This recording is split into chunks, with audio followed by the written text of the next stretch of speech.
There it is. The river ferry.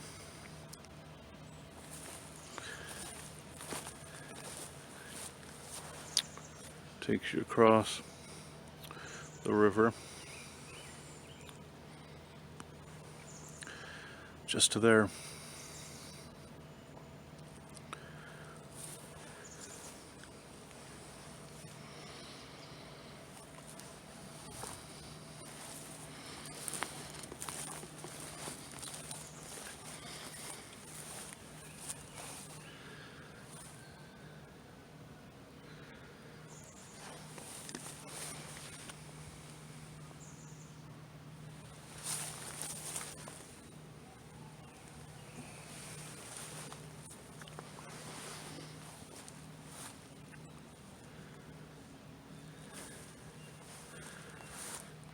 Yeah, there's the history.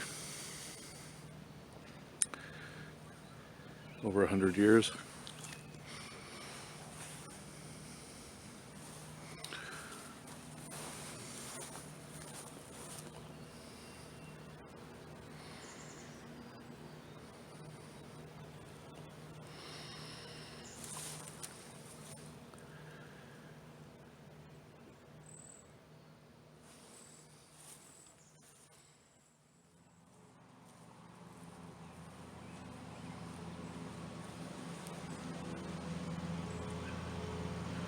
Hi guys.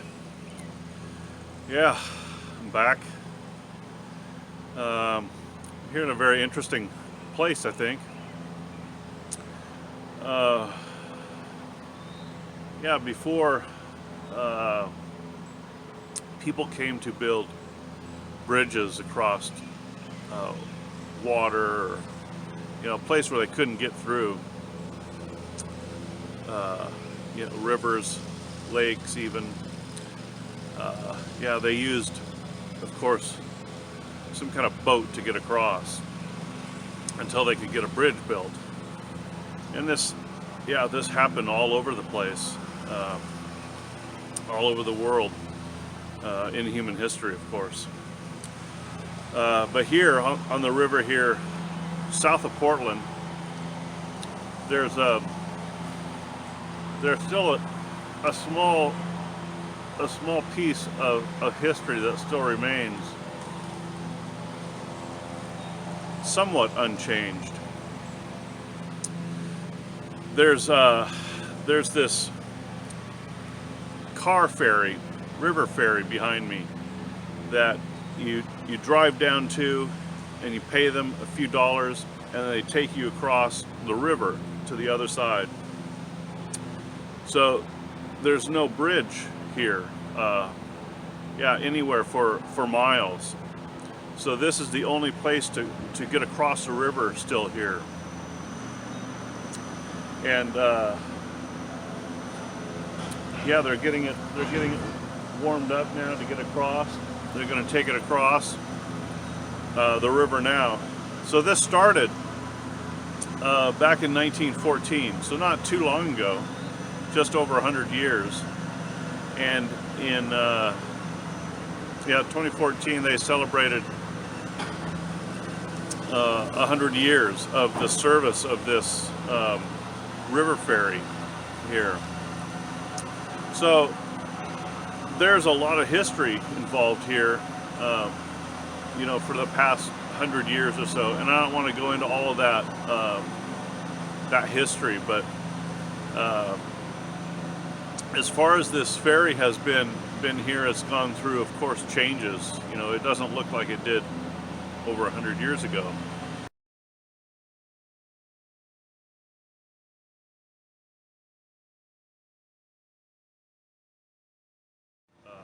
Small platform ferry that you put some kind of vehicle on it.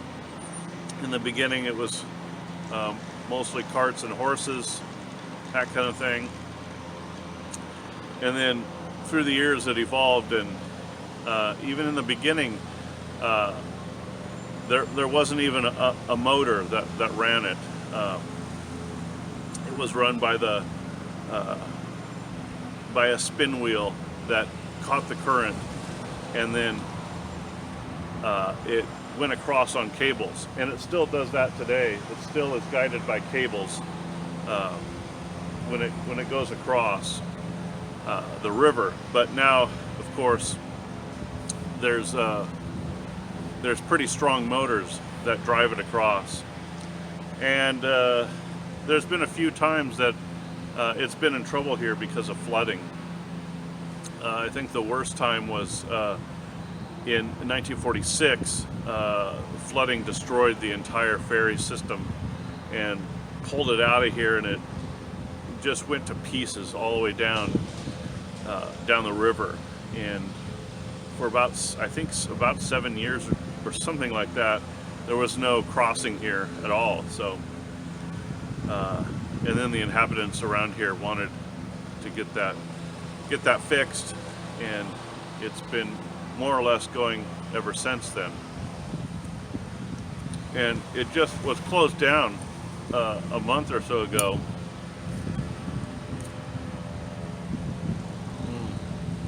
Just for some repairs and repainting and some upkeep, just to keep it so it can pass inspection and continue operating. Yeah, so it's a very interesting place. There's not as many of these around, I don't think, perhaps around the world. If you count them up, there could be quite a few, but in the area that I live, this is pretty unusual, because we've built bridges across the rivers at various places, and so yeah, most people use the bridges now in their vehicles. So it's just a small piece of history that remains on this stretch of the river here. Yeah, just to get people and objects across. So I didn't want to talk about the whole history of this. It could be interesting to some, but for others it might not be all that interesting. But there's a good site on the internet for it, and I'll put the link below if you want to read about some of the specifics about the history and what it was like over the years. And they have a pretty good history of it written down for you. So some might be interested in that, to hear that. Others may not, so I'll just put the link down if you want to read about that. But yeah, I'm smoking a tobacco, I think, that goes well with this place here. It's a tobacco by HU Tobacco that I think has been kind of a classic over the years for some time. And yeah, it's HU Tillerman. See if that shows up in the light all right, or lack of light, I should say. It's kind of dark out this morning. We have clouds and still pretty cold, but we don't have rain, at least today. We've been getting lots of rain, but we get a rest from the rain today. So this HU Tillerman it's a Virginia flake, and so they take Virginias from various places around the world, from Africa, from Tanzania, or Zambia, I think, and from India, and from the Philippines, and they treat it with some flavorings, and they're really rich, earthy flavorings. Like it's nutty and chocolatey, and they say there's a special ingredient in there, and everyone is always, of course, trying to guess what the special ingredient is, but I'm not sure about that. But this tobacco is really somewhat unusual for Virginia flake, because it is sweet and it does have that Virginia feel to it, but it's at the very lower end, I think, of Virginias as far as Virginias go. They're not the bright hay, really sweet Virginias that a lot of people would expect from a Virginia flake.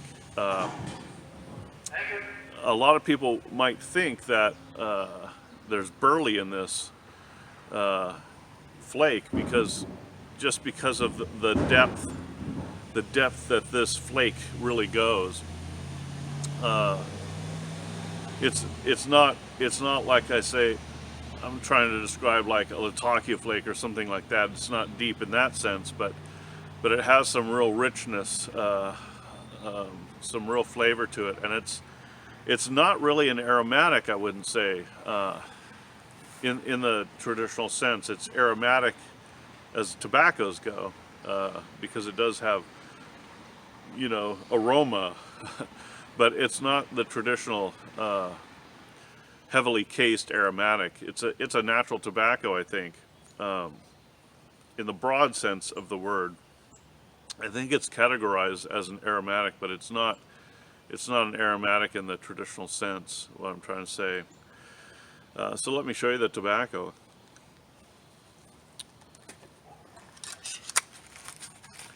Yeah, HU does,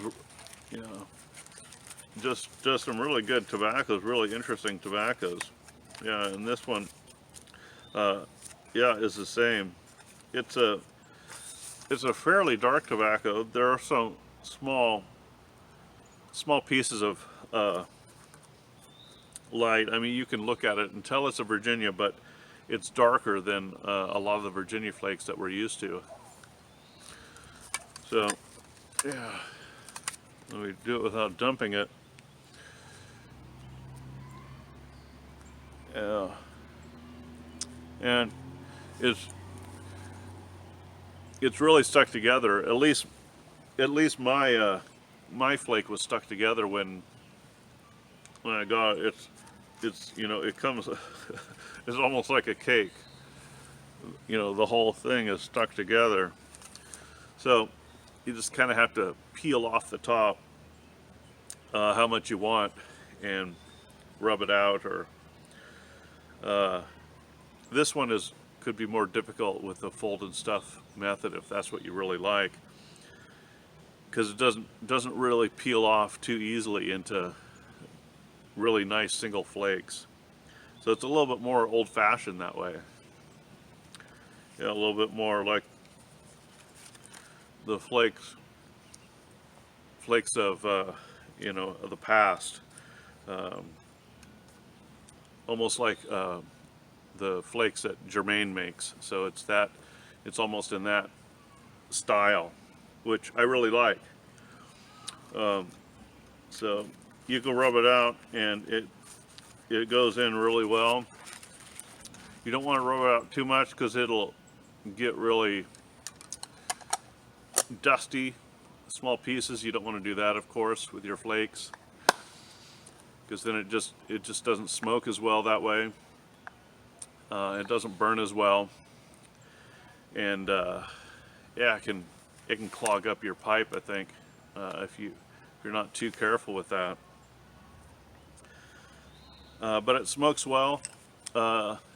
It's a flake, so it needs a little bit more time to burn, and you gotta smoke it like a flake. And if you're talking like I am, yeah, you're probably gonna have to have some relights, but that's okay, because every relight gets you more of that rich, dark flavor. And so it's mostly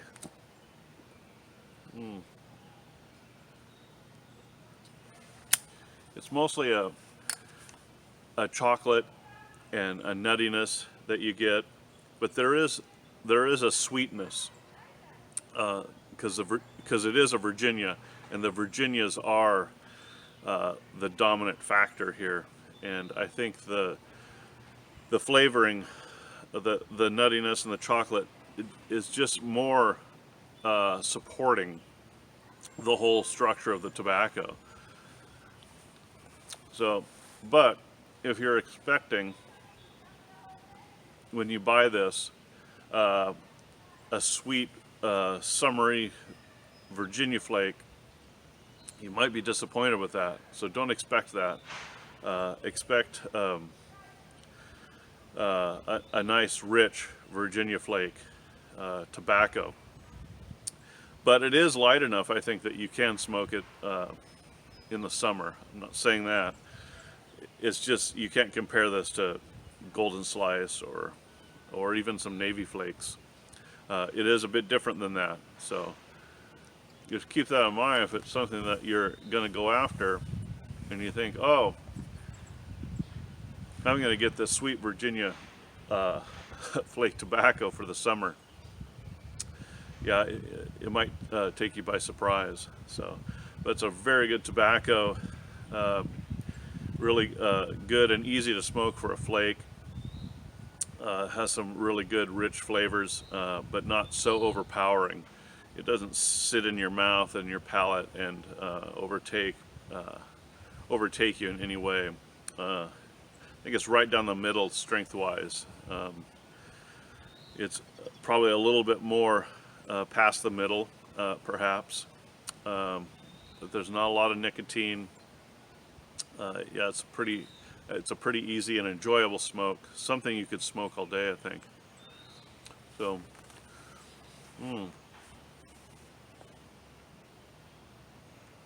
well, I think that's it.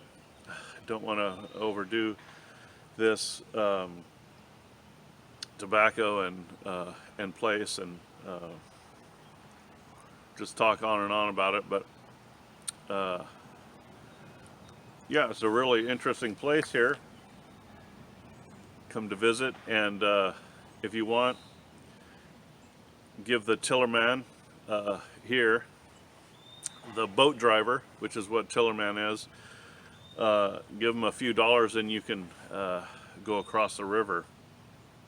So if you're ever here and that's something you really like to do and like that experience, you can give that a shot. Otherwise, yeah, and if you like Virginias, give the Tillerman a shot by HU. Good Virginia flake with rich, earthy, nutty, deep flavors on it. Anyways, that's it, guys. You guys take care, and we'll talk to you again soon.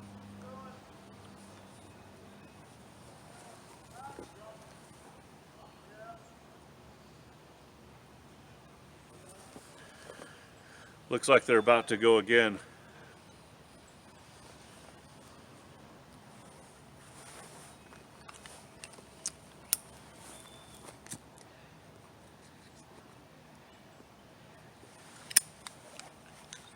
Let me show you.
All right, guys.